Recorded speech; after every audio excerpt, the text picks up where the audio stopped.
Hey guys, welcome back to the channel. As usual, I am your host Silas. If you're in another weekend of pulsating football action, I saw some Ghanaian players on display and some impressed. Most notably, Osman Bukari. The Ghanaian scored a scintillating hat-trick in 28 minutes to help his side secure their title in Serbia. We'll be talking a bit about him and about the fact that these guys, him and Joseph Painter, who also provided an assist in his side's game, are the future of the Black Stars.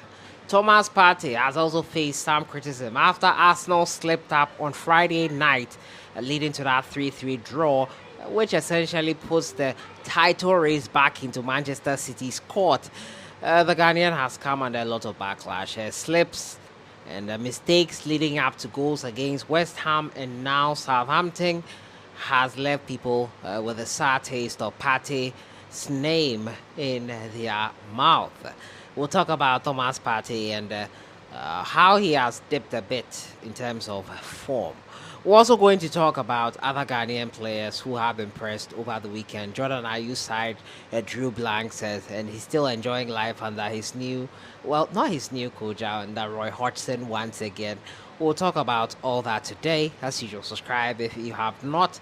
Make sure to click on that notification bell and choose all to get all notifications on this channel. Let's jump right into it and talk first of all about Osman Bukari and that hat-trick he scored over the weekend. The Ghanaian is enjoying life in the Serbian Pro League, and he is among a plethora of Ghanaians who are doing so amazingly well for their club sides this season. Kudus Mohammed, Osman Bukari, and also in Joseph Paintstil. Both have scored a significant number of goals this season, and Joseph Paintstil with 12 assists, if I'm not mistaken.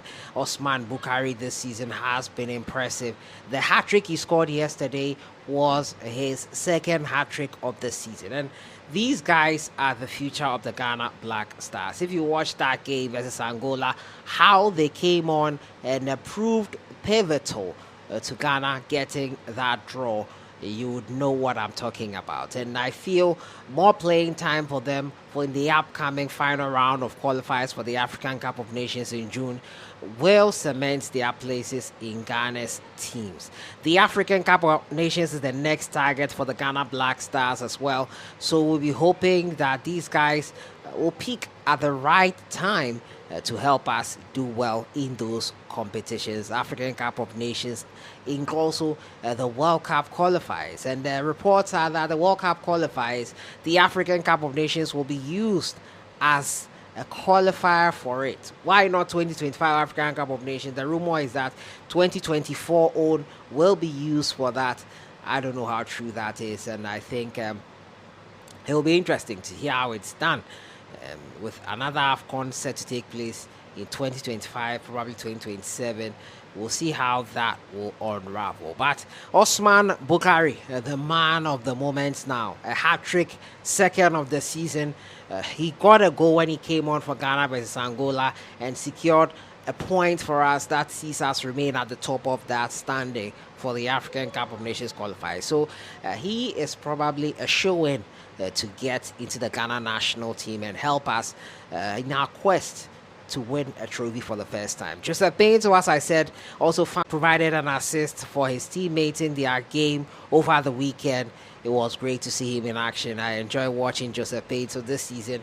Last week, he scored 2 goals and provided an assist. This week as well, he has provided an assist, a crucial one to help his side get closer to that league title. These guys are impressive, and some would say probably the league is not that competitive enough, but you can only prove yourself where you find yourself, and they are doing just that. Let's praise them as they deserve.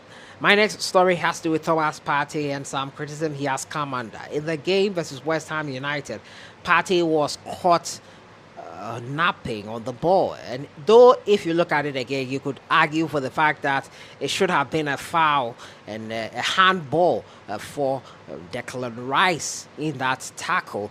You can also say Partey should probably have stayed sharper and avoided the West Ham midfielder from taking that ball. That being said, they went into the Southampton game against a bottom place side, and that just shows you how competitive the English Premier League is. it is a respecter of no one in terms of where you are. Arsenal top of the table versus 20th rock bottom Southampton, who have been struggling this season. They went down 3-1, and Thomas Partey, in the lead up to one of the goals, was at fault, losing the ball and finding himself and his side behind in terms of goals. He's come under a lot of backlash, a lot of criticism. Partey has been great for Arsenal this season, but he has had those moments when you sort of question him and what he does for the club. And I have to say, this is just a phase. I know Partey is good. He has one of those issues where at times he loses concentration, loses the ball. It happens to the best of players.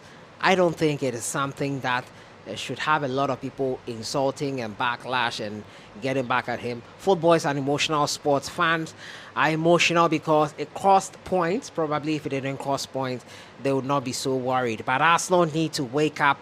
Arsenal need to get back on the grind and get all 3 points in their next game, which will be against none other than Manchester City. Thomas Partey has been a bit subpar. He'll have to find his A game versus Manchester City on Wednesday, and you can be sure this channel will bring you an update on that when that game is played. But let me know your thoughts in the comments box on Thomas Partey's performance this season for the Gunners. So far in a couple of games that they have dropped points, 3 points they have secured from 3 games.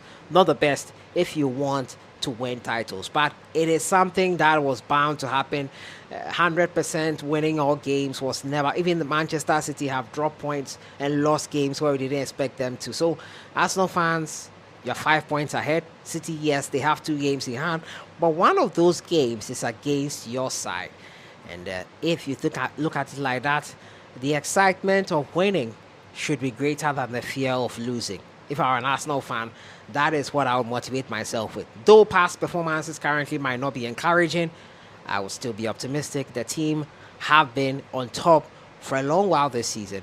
How can I not trust them to get the job done? It's the first title for this squad of players for Arsenal, and the first is always the most difficult. Look at how Manchester City won their very first title.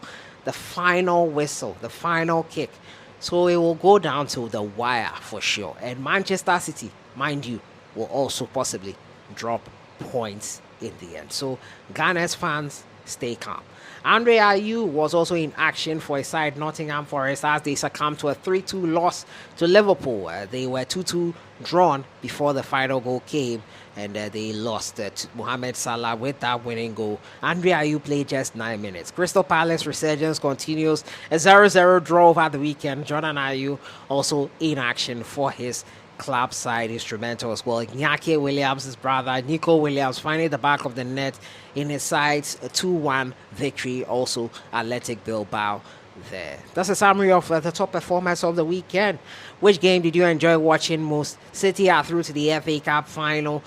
Manchester United joined them. Let me know what you think in the comments box on everything.